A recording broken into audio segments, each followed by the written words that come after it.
अक्सर ऐसा होता रहा है, नेताओं की बात जनता कहाँ समझ पाती है। और मुझे तो मालूम ही नहीं है कि जनता का बात नेता समझता है कि नहीं समझता है। क्या ये सारी बातें अलग की हैं। सबसे पहले तो मैं शुक्रगुजार हूँ सासाराम में आने का मौका दिया, विशेषतौर पर छोटे लाल भाई का, और कई सारे सामाजिक विषयों पर आपके क्विज सेंटर के बारे में भी बातचीत होती रही है। माननीय विधान परिषद सदस्य निवेदिता सिंह जी यहाँ उपस्थित हैं, अखिलेश भाई हैं, इनसे भी कई बार मुलाकात हुई है। शाहबाद महोत्सव कराते हैं, मुझे आना था लेकिन उस समय मैं नहीं आ पाया, हालांकि इसके लिए मैं सॉरी पहले ही उनको बोल चुका, दोबारा बोलने की आवश्यकता नहीं।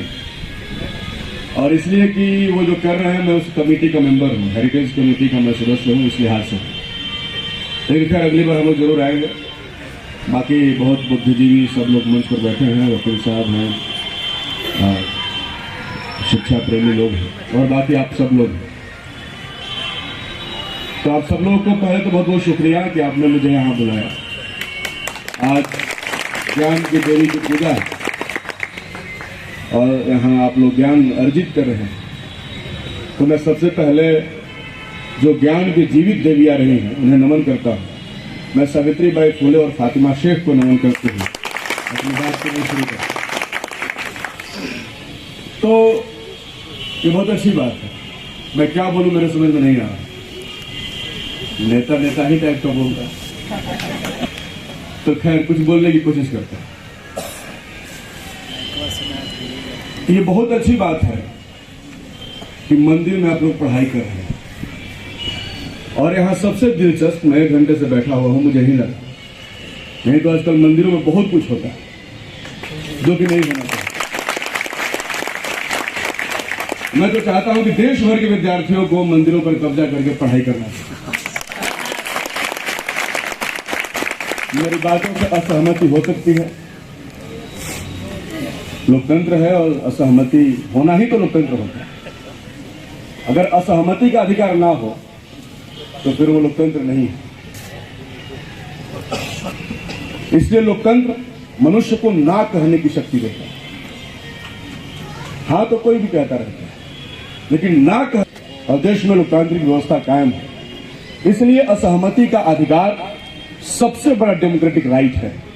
अगर असहमति का अधिकार खत्म हो जाए तो समझ लीजिए कि लोकतंत्र खत्म हो गया। इसलिए मेरी बातों से आप असहमत हो सकते हैं, इसका आपको अधिकार है, और आप असहमत होंगे तो उस पर मुझे किसी तरीके की कोई आपत्ति नहीं होगी। यही लोकतंत्र का तकाजा है। बात बाकी जो है, मैं भी आप ही के बीच में बैठ करके यहाँ पे पहुंचा। छोड़िए लंबी कहानियां, मैं अपनी ही कहानी आपको बताता हूँ। आप लोग विद्यार्थी हैं और मुझे लगता है कि इंस्पिरेशन, मोटिवेशन ये सब बहुत जरूरी है। मैं जैन कॉलेज में पढ़ता था, आरा का जैन कॉलेज, यहाँ का जैन कॉलेज, यहाँ भी एक जैन कॉलेज है, एसपी जैन कॉलेज। कई बार मैं आया हूँ यहाँ पे। हमारे एक गुरु हैं डॉक्टर राजेंद्र प्रसाद सिंह, उनसे मुझे मिलना भी है, और मेरे बहुत अनन्य गुरु हैं, मुझे बहुत मानते हैं। से मानते हैं, जब यूनिवर्सिटी में वो मेंबर हुआ करते थे सीनेट के, और बहुत सानिध्य में रहा, और एक बहुत बड़े मूर्धन्य विद्वान है, और मुझे किसी भी मंच पर कहने में कोई हमें अफसोस नहीं होता। इस भोजपुरी माटी का शाहबाद, वो एक बहुत मूर्धन्य विद्वान है जो आपके शहर में रहते हैं, जिन्होंने भारतीय परंपरा की मूल को जमीन के नीचे से उखाड़ करके जमीन के ऊपर खड़ा कर दिया। अब हमारे ऊपर यह जिम्मेदारी है कि उस मूल को हम कहां लेके जाए। तो बहुत अच्छा काम करें। तो सासाराम आने का मैं सिलसिला बता रहा हूँ, इसमें प्रसंगवश उनका नाम आ गया, तो मैं आते रहा हूँ। SP Jain college, Shankar college, Shershah college, कई बार नहर के किनारे ट्रेन से हम लोग आते थे। एक ही ट्रेन चलती थी 3 बजे भोर में, तो सासाराम भी आते थे, छात्रों से मिलते थे। लेकिन महावीर क्विज में कभी आया नहीं। बाद में महावीर क्विज से हमारा परिचय हुआ। जैन कॉलेज में क्विज करता, तो क्विज जब हम सुनते हैं तो क्विज के प्रति जो हमारी आस्था है और जो हमारा जुड़ाव रहा है वो बरबस याद आता है। थोड़ा सा मैं समय लूंगा, कोई दिक्कत नहीं है ना, कोई इसलिए समय बता रहे तो बार बार की लिमिट थोड़ा सा समय दे दीजिए। इतना दूर से चल के आए हैं, समय तो बनता है ना हमारा। हाँ, ठीक। अगर आप लोग बोर होने लगे हैं तो चलिएगा, मैं आपकी बात बताऊँ तो ठीक। आप ही की बात मैं करूँगा। तो जैन कॉलेज में हम लोग क्विज करते थे। जैन कॉलेज, महाराजा कॉलेज, रवीश कुमार ने दिखाया था, आपका स्टेशन वाला भी दिखाया। जैन कॉलेज में हम लोग क्विज करते थे जब हम इंटरमीडिएट ऊपर।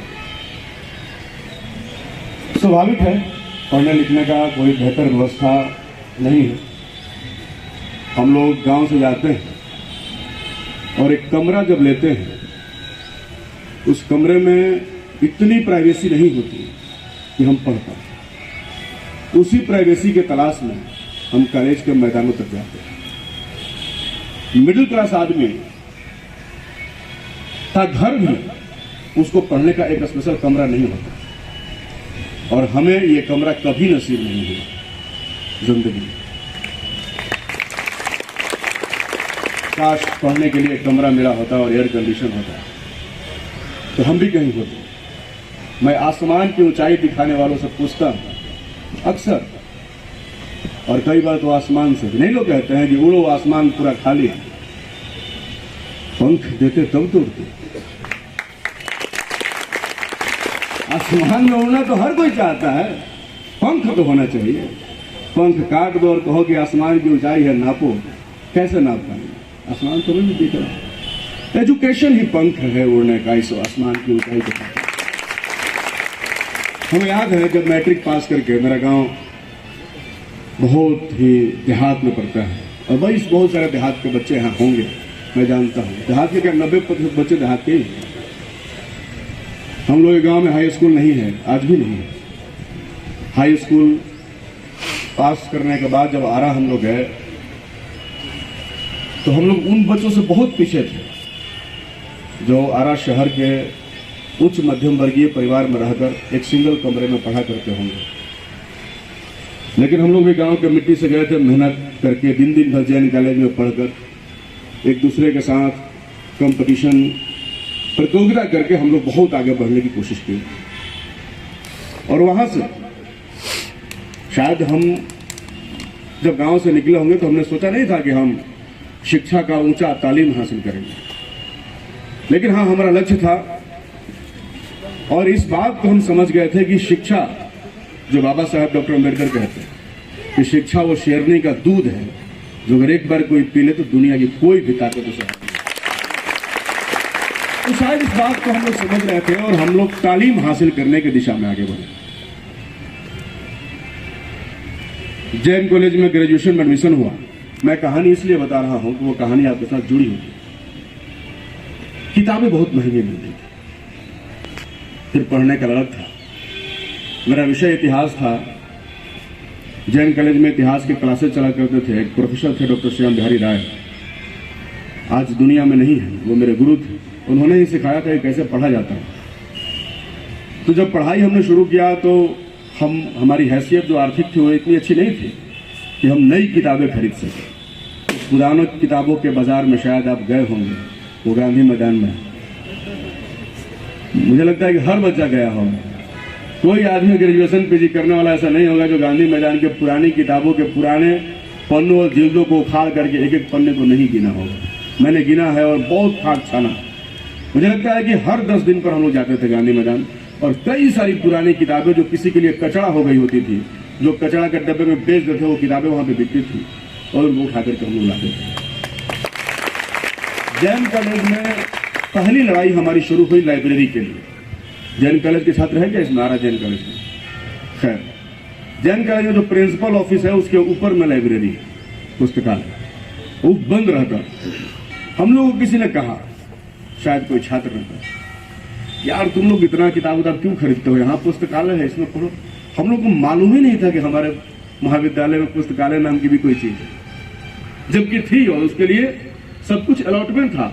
और हम ही लोग जब एडमिशन होता था तो रसीद जब कटता था और परीक्षा फॉर्म में उसमें लाइब्रेरी का फीस लिखा हुआ था, लेकिन हम नादान लोग इतना ध्यान से देखना सीखे ही नहीं थे तब तक। मतलब हमें अपने राइट्स ही नहीं पता था। हमें नहीं पता था कि जिसके लिए हम पैसा भुगतान कर रहे हैं वो हमें मिल रहा है कि नहीं मिल रहा है। ये हमें किसी ने बताया ही नहीं कि तुम इसका भी हिसाब करना चाहिए कि जो तुम दे रहे हो, जिस चीज के एवज में, जिस व्यवस्था के एवज में, वो व्यवस्था तुम्हें मिल रही है कि नहीं मिल रही है। तो फिर हमने वो देखा तो पाया कि भाई पुस्तकालय का, क्रीड़ा का और तमाम चीजों का पैसा दे रहा है, कुछ भी नहीं मिल रहा है। तब जाके पहली बार हमने धरना दिया उस पहली बार धरना देने से पहले मैं राजनीति से मेरा किसी तरीके का कोई संबंध नहीं था। यहां तक कि हम लोग सोचते भी नहीं थे कौन मुख्यमंत्री है कौन। इंटर का बच्चा क्या सोचे, पास करके ग्रेजुएशन में गए थे बीए पार्ट 1 में, और पहली बार किताबों के लिए हमने धरना दिया और वहां से हमारी राजनीति की शुरुआत। तो हमने कहा कि अगर किताबों के लिए धरना देना राजनीति है तो सबको राजनीति करना चाहिए। अगर आप नहीं कर रहे हैं तो वो किताबें नहीं मिलेंगी। तो वहां से हमारी पढ़ाई भी और राजनीति की शुरुआत भी हुई। हमने अपने एकेडमिक को कभी नहीं छोड़ा, क्योंकि उससे बहुत दिलचस्पी थी। और जो शिक्षा की तालीम है, सबसे सर्वोच्च डॉक्टरेट की उपाधि हमने वीर कुंवर सिंह विश्वविद्यालय से हासिल की। अपनी पूरी राजनीति सक्रियता के साथ और सब कुछ करते हैं। तो बहुत सारी चीज हम लोग पढ़ते हैं। हम लोग भगत सिंह को पढ़े। भगत सिंह का एक बहुत ही शानदार लेख है, छात्र और राजनीति। इसमें भगत सिंह कहते हैं कि छात्रों को राजनीति करना चाहिए कि नहीं करना चाहिए। भगत सिंह भी आप ही के बिरादरी से आते थे।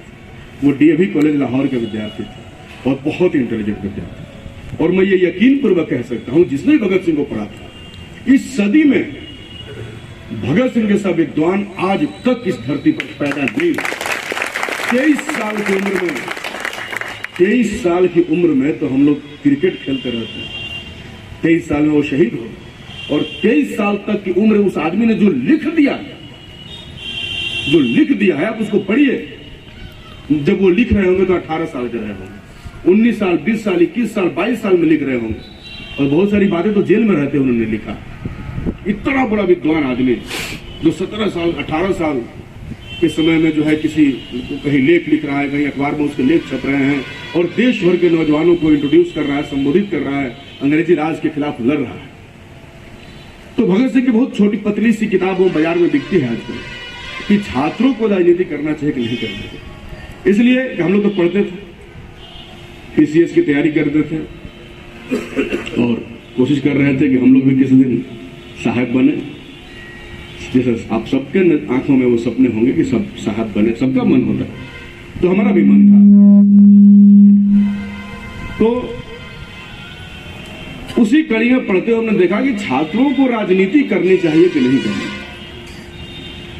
भगत सिंह ने स्पष्ट कहा है, वो खुद स्टूडेंट, कि छात्र अगर राजनीति नहीं करेगा तो फिर राजनीति करेगा कौन?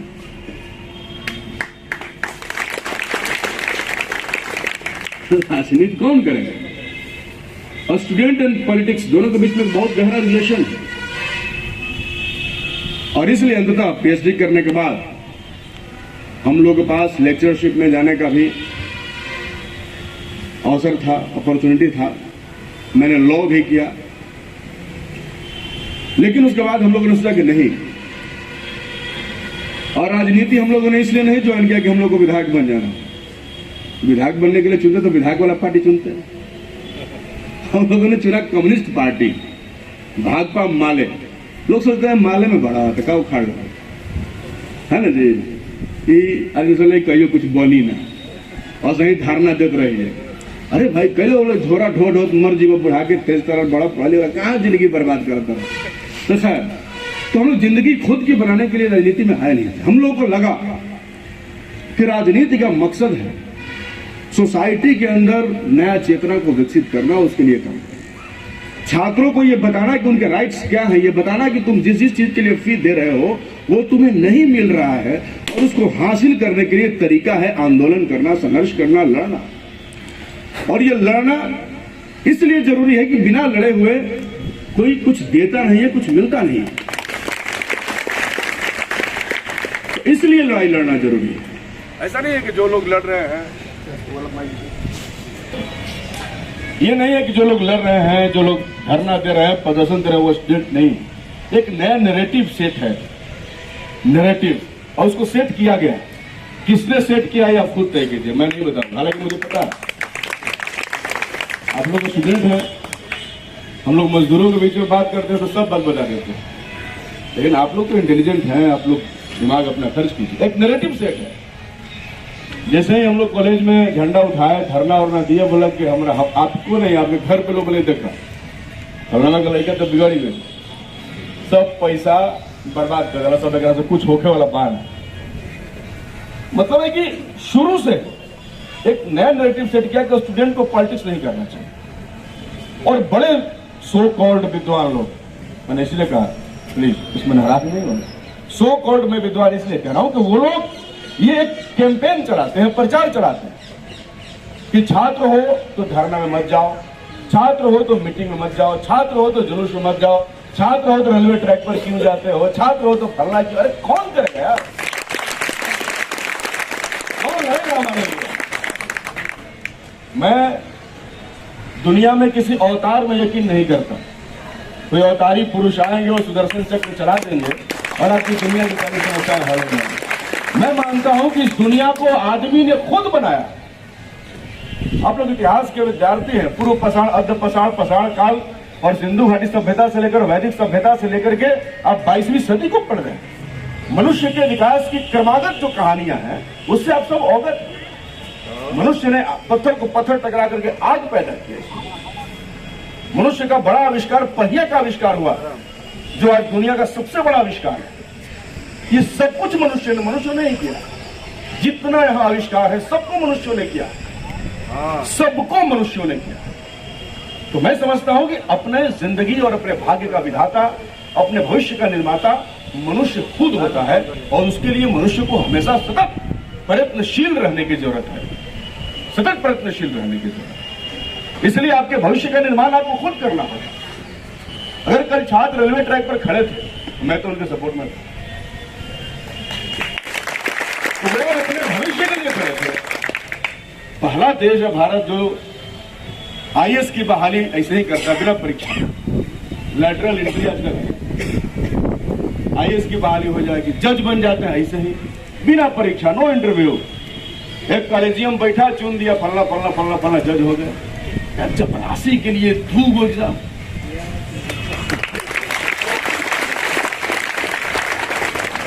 मैंने भेजा फ्राई टाइप का सब तो अरे भेजा फ्राई हो गए, ये क्या चल रहा है भाई। इसके लिए ट्रैक पर उतरे, इसके लिए एफआईआर हुए, कई छात्रों को पीटा गया, कई छात्र जेल गए। हमने तो एक बात कहा, लोगों ने कहा कि छात्रों ने उत्पात मचाया। पिछले दिनों मुझे याद है सासाराम में भी ट्रैक जाम हुआ था 2018 में, और ये जाम हुआ था मेरे जाम करने के बाद। पता नहीं आप लोगों को याद है कि नहीं। आरा में जो रेल ट्रैक जाम हुआ था ठीक इसके पहले, उसमें मैं था और मेरे ऊपर 17 धाराएं लगी हैं एफआईआर। उसी 2018 में जो ग्रुप डी में आईटीआई को अनिवार्य कर दिया गया था, जो आरा 6 घंटे ट्रैक जाम हुआ, उसमें मेरे ऊपर एफआईआर। वहां में छात्रों साथ खड़ा 17 धाराएं, जिसमें 307 और पता नहीं क्या क्या लगा। जज साहब से मैंने कहा कि हमने किया क्या भाई, तो सरकारी संपत्ति ये वहां कुछ क्षति नहीं हुआ।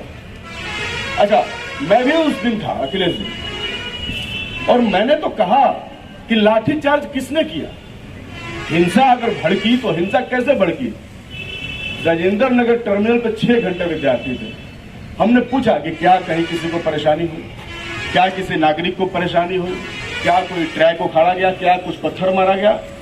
6 घंटे बाद जब पुलिस आती है दुश्मनों की तरह, फ्रेंड की तरह नहीं, वो हेलमेट लगा करके हाथ में लेकर लाठी लेकर के, नहीं भाई बिहार के नौजवान है, अब नहीं मुल्क में है, ये सामने से पुलिस दुश्मन की तरह अटैक करती है। पुलिस से बात करने के लिए विद्यार्थी ट्रैक पर खड़ा है। अश्विनी वैष्णव माननीय रेल मंत्री ने जो बाद में ट्वीट किया, उसी समय कर दिए होते, विद्यार्थी घर चले जाते। माहौल बहुत बड़ा था। आरा में ट्रैक जाम हुआ, मैं खुद था, कुछ नहीं हुआ जब तक हम लोग थे। जब उधर से आए लोग, वो माहौल बना करके 10,000 लड़के खड़ा हैं, आप आए उधर से, पूरा लगता है कि यहाँ बॉर्डर पे हम लोग हमला किए हुए, एकदम मार के बर्बाद कर देंगे। तो इधर से भी एक आधी चल जाए, पाकिस्तानी है जी कोई। अरे बात करिए ना, बात कोई नेता कोई से मिलना ही नहीं चाहता, कोई अफसर कोई से नहीं मिलना चाहता। क्यों नहीं मिलना चाहते? क्यों मुख्यमंत्री छात्रों से नहीं मिलते? रेल मंत्री को आ जाना चाहिए। आप लोगों से कंसेंट लिया गया है अभी तक? लेकिन आपको मालूम है कंसेंट लिया जा रहा है कायदे से। तो क्यों महावीर क्विज को मैसेज आना चाहिए कि रेलवे की टीम आई ऐसा सारा स्टेशन पे कंसेंट देने के लिए बच्चे आए।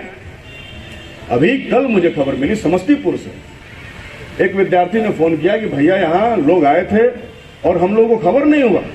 तो विद्यार्थियों ने जाकर फिर से ठहराव कर दिया डीआरएम के कार्यालय।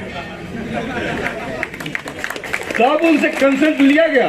मैं कह रहा हूं, मैं इसीलिए कह रहा हूं कंसेंट कब लिया गया कि लिए कोई कंसेंट। अब लोगों ने आप अपनी ग्रीवांसेस दीजिए, तो ग्रीवांसेस कहां थे? ट्विटर पे। ट्विटर पे तो मिलियन एंड मिलियन जो है ट्वीट्स हुए। और मैंने तो कहा ग्रीवांसेस की आवश्यकता ही नहीं, फिर भी तो किसी से पूछा नहीं जा रहा। एनटीपीसी का अलग ही तमाशा। मैं एक बात कहूंगा फाइनली, आप परीक्षा की तैयारी कर रहे हैं और मैं इसलिए कह रहा हूं कि मैं आपके दर्द को समझता हूं। जिस फील्ड में बैठ के आप सेट मारते हैं ना, आज से 12-13 साल पहले मैं वही काम किया करता हूं। इसलिए मैं आपको एक जानकारी मैं दे देता हूं। मैंने अपने विधानसभा में इस बार 3 करोड़ फंड हम लोग को विधायक को मिलता है। 2 करोड़ रुपए नीतीश कुमार ने बिना हम लोगों से कहे वापस छीन लिया। गजब करना चाहिए भाई। अरे एक बार पूछ तो लेते, जनता के प्रतिनिधि है और वो फंड मेरा थोड़े है, जनता का। 3 करोड़ रुपए वापस ले लिए, उसका हिसाब भी मांग रहे हैं, कुछ हिसाब नहीं दे रहे। 1 करोड़ रुपए बचा।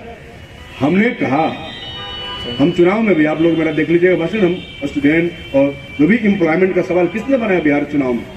बिहार चुनाव में एनडीए गठबंधन को क्यों कहना पड़ा कि हम 19 लाख रोजगार देंगे? इसलिए कि हम लोग रोजगार पर ही चुनाव लड़ रहे थे और हमने स्पष्ट कहा कि 10 लाख सरकारी नौकरी देंगे, ये हमने कहा था।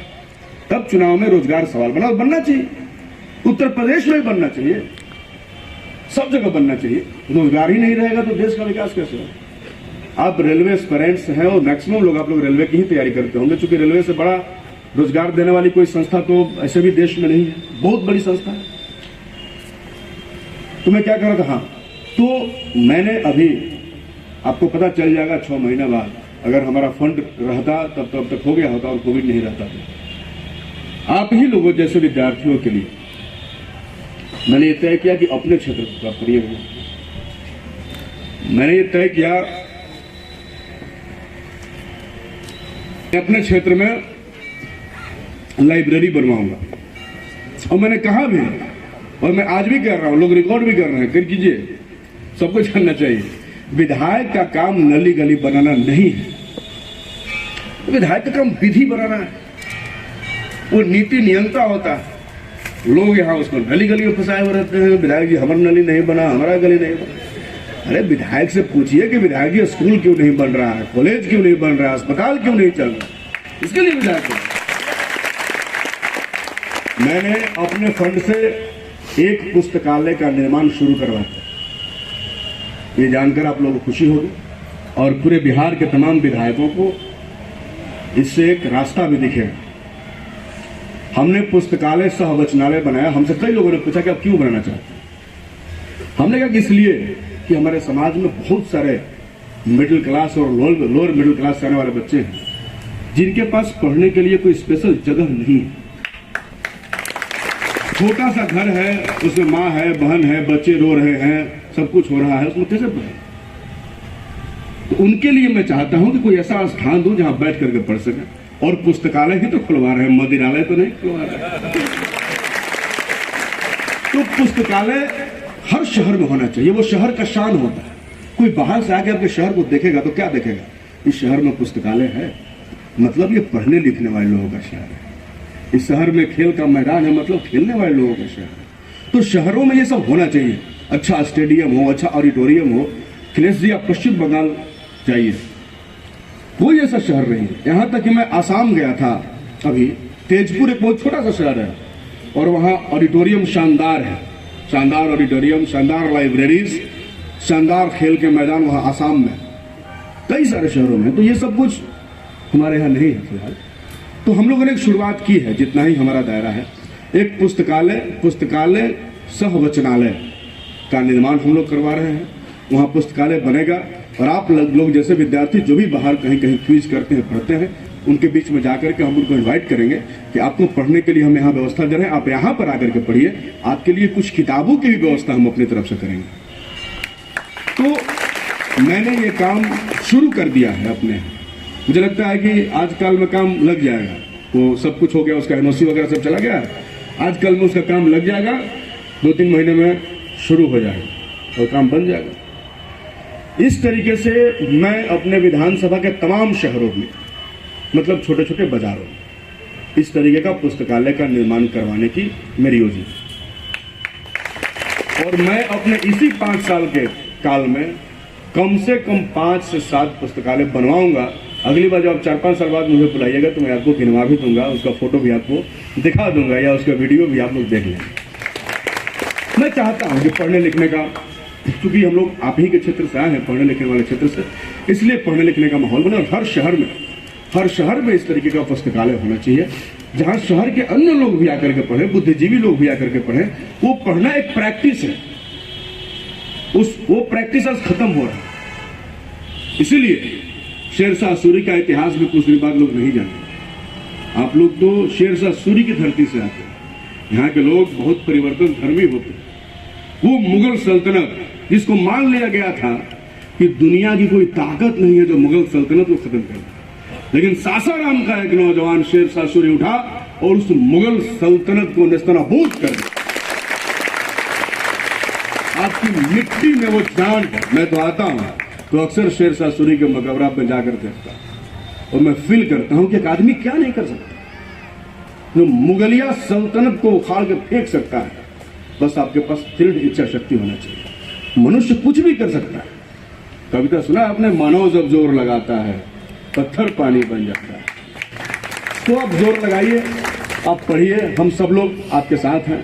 आपके रोजगार की लड़ाइयों को हम लड़ रहे हैं, हम चाहते हैं। अंतिम बात कहते हुए मैं अपनी बात को खत्म कर दूंगा। पढ़ने लिखने की बात होनी चाहिए। हालांकि इसके बाद भी हम लोगों को आरोप लगेगा कि नेतागिरी खूब किए। क्या कीजिएगा, काम धंधा ऐसा है। लेकिन राजनीति भी तो होना जरूरी है। राजनीति ही तो देश का निर्माण करता है। राजनीति ही तो तय करेगा कि आपको नौकरी मिलेगा कि नहीं मिलेगा। रेल जाम के तो रेल मंत्री से न मांग रहे थे, तो नेता से ना सब कुछ होना है जी। तो नेता नेतागिरी छोड़ देगा तो देश बर्बाद हो जाएगा। इसलिए राजनीति सही दिशा में होनी चाहिए और उसमें आपकी भूमिका होनी चाहिए। मैं 2 बातें आपसे कहूंगा। एक बात, आप सब लोगों को राजनीति में दिलचस्पी लेना चाहिए। सब लोग। देश के पीछे जाने का यह भी एक बड़ा कारण है कि पढ़ा लिखा तबका अखबार पढ़ करके सिर्फ सरकारों को गाली देता है, सोचता नहीं है कि उसे क्या करना चाहिए। हम सबकी भूमिका। पढ़े लिखे लोग राजनीति में दिलचस्पी लें। आप पढ़ेंगे, राजनीति में दिलचस्पी लेंगे तो आप अपना रास्ता तय करेंगे कि हमें किधर जाना है। क्योंकि देश को आपको बनाना है, सत्ता आपको बनानी है, सरकार आपको बनानी है, इसलिए आपको दिलचस्पी लेना चाहिए। दूसरी बात, रेलवे एस्पायरेंट्स के लिए खासकर, बैंक की तो बहाली आने से रही, तो उनके बारे में हम क्या ही कहें। बाकी बहालियों का हाल, एसएससी की बहाली का वही हाल है। 2014 की बहाली 2022 तक पूरी नहीं हो रही है। 14 में जो बहाली हुई थी उसमें एसएससी के कार्यालय के सामने मैं ही था जब परमेश्वर राम सस्पेंड हुए। तो 14 में एसएससी के कार्यालय पर जो प्रदर्शन हो रहा था, उस प्रदर्शन में उसमें मैं छात्र नेता था और मैं वहां पर उपस्थित था। तो खैर जितने आंदोलन हुए हैं उन सभी आंदोलनों में कहीं ना कहीं हम लोग रहे हैं। तो रेलवे एस्पायरेंट्स के लिए खास तौर पर, चूंकि यहाँ से रेलवे में बहुत सारे, तो रेलवे की नौकरियां लगातार घट रही है। ये मुझे बताने की आवश्यकता नहीं, आप सब लोग फील करते होंगे। अखिलेश जी जब हम लोग पढ़ते थे 2010 में मैंने ग्रेजुएशन कंप्लीट किया, उस समय एवरी वीक छोटेलाल जी बता देंगे रेलवे के एग्जाम हुआ करते थे और फ्राइडे को कोई आदमी ट्रेन में रिजर्वेशन नहीं कराता था कि छात्र जो है परीक्षा देने के लिए जाए। और जितने लोग मेरे सहपाठी थे सब रेल का नौकरी करते हैं। एक गरीब से गरीब बच्चा जिसके पास ITI करने का पैसा नहीं है, टेक्निकल डिग्री लेने का पैसा नहीं, वो भी 2 कट्ठा में आलू बोया हुआ, इसे कह रहा ना सर कि एक मजदूर यहाँ आकर के पढ़ रहा था, उसकी नौकरी रेलवे में हो गई। तो ये हुई है, ये हकीकत है। लेकिन नीतियां कुछ इस कदर बदल रही है कि आने वाले दिनों में वो मजदूर फिर से रेलवे की नौकरी पाले, इसकी संभावनाएं खत्म हो रही है। हम उन संभावनाओं को बनाने की लड़ाई लड़ रहे हैं और उस लड़ाई में आप लोगों का सहयोग अपेक्षित है। रेल ही नहीं बचेगा तो नौकरी कहां मिलेगी। रेलवे की नौकरी का सवाल सिर्फ कोई ग्रुप डी की नौकरी का सवाल नहीं था। जो 10,000 20,000 रुपये बिहार में लड़के ट्रैक पे उतर गए, वो सिर्फ किसी पर्टिकुलर एक एग्जाम के लिए नहीं उतरे थे, बल्कि रेलवे के अंदर खत्म होती हुई नौकरियां जो उनके फ्यूचर पर एक अनिश्चितकालीन संकट का बादल खड़ा कर दिया है, वो उसके खिलाफ थे। खेत बचेगा तब ना खेती होगा और मंडी में तरकारी बिकेगी। खेत को भी बचाना जरूरी है और किसानी को भी बचाना जरूरी है। किसान बने रहे और खेती ही खत्म हो जाए तो किसान का हर चलाना समुद्र में जाएगा। इसलिए रेल को भी बचाने की लड़ाई है, हम लोग लड़ रहे हैं, आगे लड़ेंगे। हम तमाम आप लोगों की लड़ाइयों के साथ हैं। वकील का भी एक टीम लगा है, छात्रों को जो मुकदमा हुए हैं उनसे फ्री कराने के लिए पटना में, उन सब लोगों से हमारा संपर्क है। हम लोग कोशिश कर रहे हैं, कई सारे लोग जेल में हैं, कई एक लड़का का तो दूसरे परीक्षा में कहीं नौकरी होने के उसकी जेल चला गया। हम लोग मंत्री लोगों से भी हम लोगों ने ये किया है। इस बार विधानसभा में भी इस सवाल को हम लोग मजबूती के साथ उठाएंगे और विधानसभा तो उठाते ही रहे हैं। दरोगा अभ्यर्थियों का सवाल, SSC का सवाल सब लोग उठाते रहे। तो इसलिए अब ज़्यादा नहीं, ज़्यादा समय का भी एक लिमिट होना चाहिए। ये थोड़े कि दिन बाद भी बोलते रहेंगे। तो ठीक है, बहुत अच्छा लगा आप लोगों के बीच में आकर के। सासाराम बहुत वीरों की धरती रही है, यहाँ से लोग आगे निकले हैं। इसी के साथ सवाल पूछेंगे, ठीक है? तो अभी मैं अपनी बात को समाप्त कर दिया। इसी के साथ बहुत बहुत धन्यवाद, आप लोगों ने हमारी बात को सुना। हाँ बोलिए सर। सभी लोग SP हो, DM हो, दरोगा सभी लोग जो होते हैं सब नीचे से हम लगभग स्टूडेंट ही बन कर वहाँ पर जाते हैं। जो भी विधायक का स्टूडेंट ही बनकर ही लोग वहाँ पर जाते हैं। फिर वहाँ पर जाते हैं तो फिर हम लोगों को जो अपने नीचे वाली स्थिति को क्यों भूल जाते हैं आखिर वो उस स्थिति हम लोग को भी हम लोग को जो विधायक छेदी पासवान है, ये भी पहले क्या थे, गरीबी थी। आज हम लोग कुछ नहीं बात करते हैं। सभी लोग जान रहे हैं कि जो भी रोजगार का मुख्य कारण क्या है, यानी कि जैसे आप बोले कि नौकरी रहेगा तभी ना कुछ पड़ेगा। और जनसंख्या दिन पर दिन बढ़ रही है। ऑस्ट्रेलिया की जनसंख्या हर एक साल उसके बराबर हम जनसंख्या उत्पादन कर रहे हैं। और ग्रुप डी 4th ग्रेड की नौकरी की हम लोग क्या करें, 1,25,00,000 भर्ती किया हुआ है और आप 1 लाख एग्जाम दीजिए, 1 लाख को नौकरी दीजिएगा। फिर भी इसके बावजूद भी कोई भी अश्विनी वैष्णव हो, अश्विनी वैष्णव उस दिन क्या बोल दिए कि हम रेल में लड़का कैसे जाता है, एक रूम में 8-8 लड़का रहते हैं। कितना मैंने अपने बड़े पद पर इतने बात बोल दिए, ठीक है, लेकिन आप इस परिस्थिति को समझ कहाँ रहे हैं। रेल मंत्री हो, प्रधानमंत्री बोलते हैं हम चाय बेचते हैं और चाय बेचते उस समय बेच रहे हैं, लेकिन आप हम लोग की इस परिस्थिति को कहाँ समझ रहे हैं। हम लोग की बात हम लोग किसे कहें बताइए। जाते हैं तो दरोगा हम लोग को मारने लगता है कि नहीं आप लोग काहे भर्ती कर रहे हैं, धरना कर रहे हैं। उस दिन देखे पटना में क्या किया, मारा सब लोगों को ना, नहीं माइक नहीं पटना में उस दिन सभी लोग पटना को मारा। वो भी उसमें जो था उसमें दरोगा भी क्या थे, कभी ना कभी बंद करी हम लोग की। अभी हम लोग को बैच से बहुत दरोगा बने हैं, फिर भी जो लड़का बन रहा है उसकी बातों को क्यों दबा देते हैं। आज मुकदमा कर दिया है तो उसमें बोल दिया जाता है कि आप नौकरी नहीं करेंगे। उस दिन चेन्नई बोर्ड क्या नोटिस निकाल दिया, जो भी ऐसे धरना करेगा उसको रेलवे में कभी नौकरी नहीं कर सकते। और जो वही विधायक हैं कितना बार जेल जाते हैं, मर्डर करते हैं, सब चीज केस करते हैं, फिर वो जितना बार चाहे उतना बार लड़ सकते हैं। यहाँ तक कि जो एक बार विधायक बन जाए तो उनको पेंशन तक मिलता है। और जो नौकरी करता 60 वर्ष तक उम्र हो गया, इसका सरकार खत्म करता पेंशन खत्म।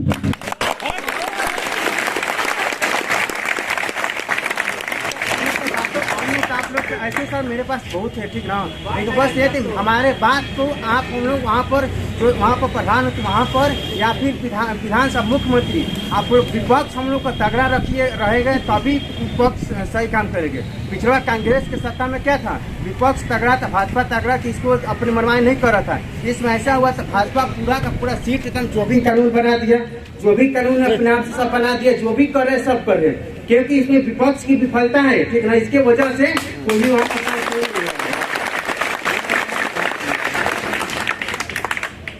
बातें तो आपकी सही है, आपके दुख से हम सब लोग दुखी हैं। मैं जब चुनाव लड़ रहा था, जब हम लोग गाँव में जाते थे वोट मांगने, मैं जा रहा था, क्योंकि हमारी राजनीति की शुरुआत थोड़ा सा अलग तरीके से हुई, बहुत लड़ते हुए, संघर्ष करते हुए, भिड़ते हुए। हम लोग की राजनीति में उस टाइप का राजनीति नहीं था कि उजला पैजामा कुर्ता पहन के सोना का चेन और पान खा के घूम रहे हैं तो आप नेता हैं। ऐसी राजनीति मैंने कभी नहीं की। हम लोग हमेशा गरीबों के बीच में, नौजवानों के बीच में रहे। मैं जब चुनाव लड़ रहा था तो मैं जब जा रहा था वोट मांगने, तो खासतौर पर महिलाएं इतनी क्रोधित हैं इस व्यवस्था से और नेताओं से कि वो हमसे कह रहे थे कि अच्छा ठीक बा, हमने जानते मैंने जीत के जीवो तो लौट के ना आई।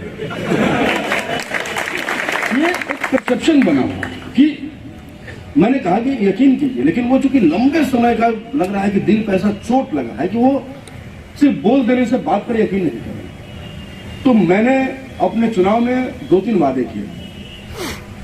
मैंने एक वादा किया था कि मैं जीत के जाऊंगा तो मैं अपने ही क्षेत्र में कंटिन्यू रहूंगा, मैं पटना में नहीं रहूंगा। दूसरा मैंने कहा था कि जब मैं चुनाव जीतूंगा तो मुझसे मिलने के लिए किसी को किसी की परमिशन की आवश्यकता नहीं है।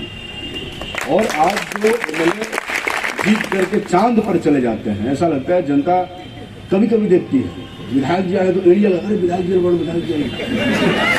तो हमने कहा ये नहीं होगा। और 1 साल हुआ, आप मेरे क्षेत्र में जा सकते हैं, फोन हुआ किसी से बात कर सकते हैं। मुझसे मिलने के लिए लोग डायरेक्ट मुझे फोन करते हैं, कोई मेरा फोन नहीं उठाता, वो फोन मैं खुद उठाता हूँ और रोज मैं लोगों से मिलता हूँ। और रोज मेरा काम है सुबह उठना और गांव में कई गांव में घूमना। छोटला जी तो हमेशा कहते हैं कि भैया पटना में भी थोड़ा सा समय दीजिए, लेकिन हमने कहा कमिटमेंट तो हमने इधर किया। तो पटना में सिर्फ मीटिंग्स में जाते हैं 8-10 दिन पे 1 दिन, उसके बाद पूरा समय हम लोग रहते हैं। तो देखिए मैंने क्यों कहा कि राजनीति में दिलचस्पी लेना जरूरी है। कई तरह की राजनीति और कई तरह के लोग हैं, उसमें आपको बेहतर चुनना है। राजनीति इसी का नाम। आप बायस्ड होकर के कि फलना प्रधानमंत्री गलत है या चलना मुख्यमंत्री गलत है और ये होने से आप पूरी की पूरी राजनीति पर ही अपना एक बना लिए कि नहीं हमको तो अब नेता गलत होता ही, ऐसा नहीं होता। परिवर्तन गति, हम ये नहीं बोले नेता नहीं, मैं जो कह रहा सुनिए, गति जो है मोशन, वो हमेशा गति होनी चाहिए। और आपके विचारों में अगर कोई नेता पक्ष का हो विपक्ष का हो, अगर वो अपने कमिटमेंट को नहीं पूरा करता है तो 5 साल बाद आपको उस नेता के खिलाफ होना चाहिए। इसलिए उसके साथ नहीं होना चाहिए कि नेता हमारे जात का है, हमारे धर्म का है। अगर वो जनता के साथ नहीं खड़ा तो आपको खड़ा होना होगा उसके खिलाफ। आप पढ़े लिखे हैं तो आप जनता को बताइए कि आपको जाति और धर्म में फंसाया जा रहा है। ये एक विद्यार्थी का और एक सचेत नागरिक का कर्तव्य है। हम अपने अंदर भी झांक के देखें कि क्या हम एक सचेत नागरिक होने का कर्तव्य का कितना प्रतिशत निर्वहन कर रहे हैं। एक बात समझ लीजिए, अगर नागरिक, मैं शुरू से जो कह रहा हूं तब से यही कह रहा हूं कि हमें अपने अधिकारों के प्रति सचेत होना चाहिए। हमारे अधिकारों के प्रति सचेतता नहीं हमें राजनीति में ला दिया। तो अगर नागरिक अपने अधिकारों को लेकर सचेत होगा तो मैं यकीन पूर्वक कहता हूं कि कोई भी नेता आवारा नहीं हो सकता। उसकी कमान तो आपके हाथ में है ना, आपके हाथ में। कॉलर में हाथ लगाए रखिए, मैं तो अपना कलर खोल के घूमता हूं, मैं बोला हाथ लगाए रखो भाई, इसलिए कि तुम हमेशा हमें बताते रहो कि हमारी औकात क्या है, तब तो हम रहेंगे। आप भी छोड़ देंगे। आप जब छोड़ देंगे, जैसे सांड छोड़ दिया जाता है दाग करके, अब फिर कोई खोजने नहीं जाता, तो किसी खेत में पड़ा रहता है। तो नेता उस सांड नहीं है जिसको दाग करके छोड़ देना है। हाँ हो गया, हम बात नहीं करेंगे। नेता वो नहीं होता जिसको दाग करके आप लोग छोड़ देते हैं, पाधा में बांध कर रखिए। मैं अपने ही खिलाफ बोलता हूं और इसलिए मैं बदनाम भी हूं। अपने खिलाफ का मतलब विधायकों के खिलाफ आप बांध के रखिए ना। मैं तो चाहता हूं कि आप खूंटा मजबूत रखिए ताकि आपका नेता तुरा के भाग नहीं जाए। आप खूंटा ही तो खुला छोड़ देते हैं। उधर बहुत आनंद है, इधर कष्ट है और उधर आनंद है। आप बताइए कि आदमी आनंद की ओर खींचता है कि कष्ट की ओर खींचता है? तो यहां उसको लाते रहिए ना, तो उधर आनंद की तरफ चला ही जाएगा। तो सारे नेता, सारे आईएएस आनंद की दिशा में जाकर परमानंद की प्राप्ति के लिए, तो इसलिए पगहा बरियार रखिए। पगहा लोकतंत्र है। पगहा मतलब वहीं किसी को बांध मत दीजिएगा, FIR हो जाएगा आप लोगों। पगहा अपनी ताकत, लोकतांत्रिक हैसियत, इसको स्ट्रॉन्ग रखिए। आप सिर्फ नेताओं के पीछे भीड़ मत बनिए, आप डिसाइडिंग बनिए। आप खुद को इसलिए स्ट्रॉन्ग कीजिए, वी आर डिसाइडिंग फैक्टर। आप हैं, आप खुद को इसके लिए स्टैब्लिश कीजिए। ये आपकी जिम्मेदारी है कि आप डिसाइड करेंगे कि विधायक कौन होगा। ये विधायक नहीं डिसाइड करेगा कि जनता कौन होगी, ये जनता जिस दिन डिसाइड करने लगेगी अपने मुद्दों पर, सारे नेताओं को होश ठिकाने आ जाएंगे। ये आपको करना और सबको करना। ये यकीनन ये सही है कि सब लोग यहीं से जाते हैं और जाकर के वहां बदल जाते हैं, लेकिन बदलते इसीलिए है कि उधर बहुत आनंद है ना। कई बार खींचने का प्रयास होता है, लेकिन हम लोग उधर से बार बार आते हैं इधर, क्योंकि यहाँ आना हमारी जरूरत है और हम चुके यहीं से गए हैं। इसलिए हमारे जैसे जितने भी लोग बिहार विधानसभा में हैं या बिहार देश के कई विधानसभा और लोकसभा में हैं, वो लोग तमाम जनता के बीच में अपनी सक्रियता के साथ खड़े हैं और हम उम्मीद करेंगे कि और लोग भी खड़े होंगे और वो आपके सवालों पर लड़ेंगे, काम करेंगे। तो बहुत बहुत शुक्रिया, फिर बातचीत होती रहेगी। धन्यवाद।